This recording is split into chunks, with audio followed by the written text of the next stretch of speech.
ಯದಾ ಯದಾ ಹಿ ಧರ್ಮಸ್ಯ ಗ್ಲಾನಿರ್ಭವತಿ ಭಾರತ ಅಭ್ಯುತ್ಥಾನಾಮ ಧರ್ಮಸ್ಯ ಪರಿತ್ರಾಣಾಯ ಸಾಧೂನ ವಿನಾಶಾಯ ಚ ದುಷ್ಕೃತ ಧರ್ಮ ಸಂಸ್ಥಾಪನಾರ್ಥಾಯ ಸಂಭವಾಮಿ ಯುಗೆ ಯುಗೆ.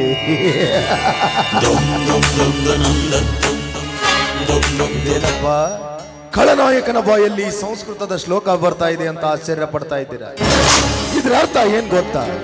ಜಗದಲ್ಲಿ ಅನ್ಯಾಯದ ಅಟ್ಟಹಾಸ ಹೆಚ್ಚಾದಾಗ, ಅಧರ್ಮ ತಾಂಡವಾಡುತ್ತಿರುವಾಗ, ನಮ್ಮಂತ ಕಾಳಧನಿಕರ ದಬ್ಬಾಳಿಕೆ ಹೆಚ್ಚಾದಾಗ ಅದನ್ನು ಮಟ್ಟ ಹಾಕಲಿಕ್ಕೆ ದೇವರು ಯಾವುದಾದರೊಂದು ರೂಪದಲ್ಲಿ ಹುಟ್ಟಿ ಬರ್ತಾನಂತ. ಆದ್ರೆ ಇದು ಕಲಿಯುಗ, ತಲೆ ಇರೋರ ಕಲಿಯುಗ, ತಲೆ ತೆಗಿಯೋರ ಕಲಿಯುಗ.